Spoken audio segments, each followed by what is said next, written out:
Salut Julien. Bonjour. Bon, je suis content de te recevoir pour cette première émission qui a lieu en duplex entre Paris dans le Silicon Sentier et San Francisco dans la Silicon Valley. Exactement. Toi, t'es exilé là-bas depuis combien de temps en tant que jeune Ça, Français? ça va faire 2 ans bientôt, ouais. 2 ans. Alors on va parler de ta boîte. Un petit mot déjà sur l'ambiance actuellement dans la vallée. T'es où précisément? Alors, je suis à San Francisco, mais le cœur du Web 2.0, ça reste San Francisco avec toutes les petites boîtes à la Twitter qui sont basées dans le quartier qui s'appelle Soma. Ouais. Et donc l'ambiance est, il faut bien le dire, assez moyenne, surtout ces derniers jours parce qu'il y a de plus en plus de licenciements. Ah oui, ça se ressent la Euh, crise euh, assez violemment. Exactement. Alors c'est assez étonnant parce que jusqu'à présent c'était assez calme, mais c'est vrai que ça commence vraiment à se sentir très fort depuis, je dirais, 2 semaines. On voit de plus en plus de gens effectivement qui cherchent du boulot, qui se retrouvent sur le carreau, donc ça commence à se dégrader sérieusement. Ouais. Bon, toi, t'es parti il y a 2 ans de France. T'avais lancé Job étudiant. Exactement. J'avais lancé en France, étant encore étudiant d'ailleurs, un site qui s'appelle jobetudiant.net, qui marche toujours très bien. Et Que puis t'as j'avais envie revendu de ou? Non, j'ai pas vendu, que j'ai gardé. Alors c'est assez peu orthodoxe, mais j'ai gardé. Puis ça génère assez de dividendes aujourd'hui pour soutenir mon train de vie, mon train de vie San Francisco et la nouvelle startup. Ouais, c'est bien. Donc pas vraiment besoin de revendre en fait, dans le sens où j'avais même pas levé d'argent non plus. Donc Ok. Alors, parle-nous de ta nouvelle aventure, Notixifios. Est-ce que je prononce bien déjà? non, c'est pas très grave. C'était Notifixius. Notifixius, ça veut dire quoi? Voilà.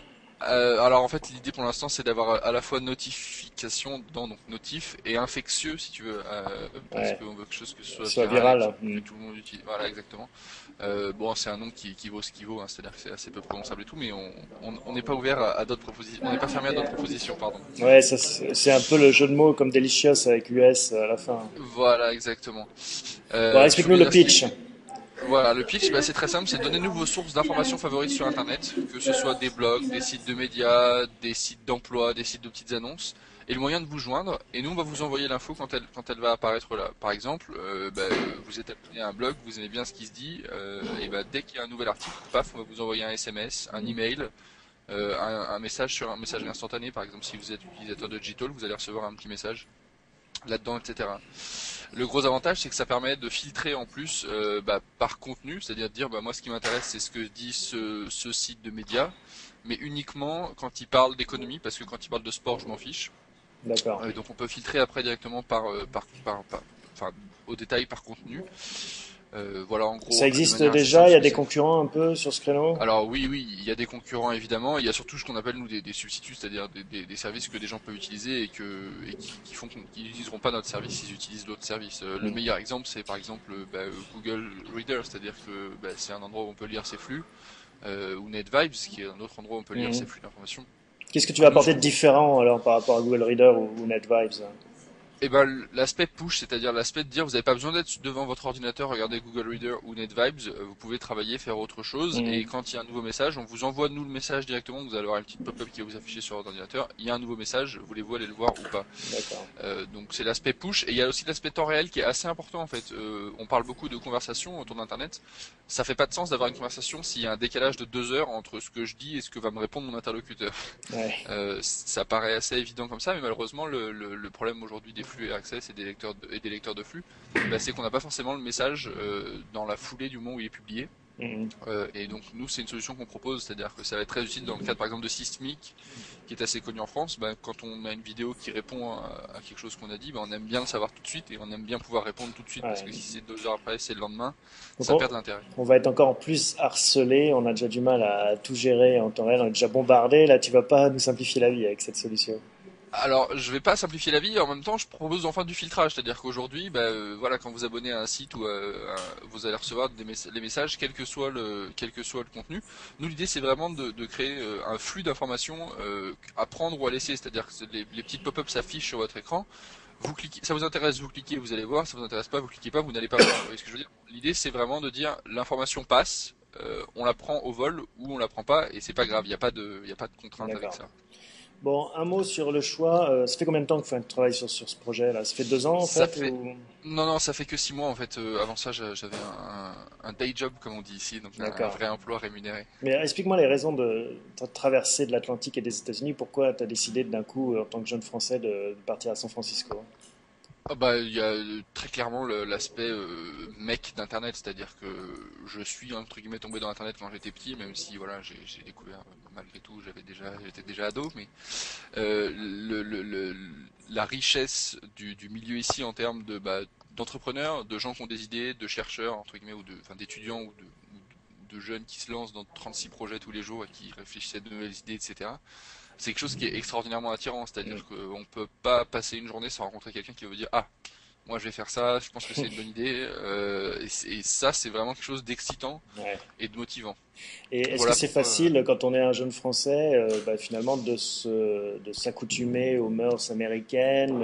On n'a pas forcément ses repères. Déjà, entreprendre, c'est dur dans son pays. Alors, dans un pays étranger, il y a une étape en plus à franchir. Alors oui, oui, enfin, prendre les mœurs, etc. Je dirais que la culture reste quand même assez proche, et quand c'est pas proche, en tout cas, c'est quelque chose de connu, c'est-à-dire qu'on n'a pas trop de surprises à ce niveau-là. En revanche, c'est assez dur paradoxalement, de faire ses marques et de justifier de sa présence ici. Et quand on va voir des gens dans d'autres startups, dans d'autres boîtes, leur dire, bah, écoutez, moi je fais ça, ok, j'ai un accent français à couper au couteau, j'ai pas fait mes études ici, mais je suis quand même pas pour autant un clown. Et ça, c'est vrai que c'est pas forcément évident.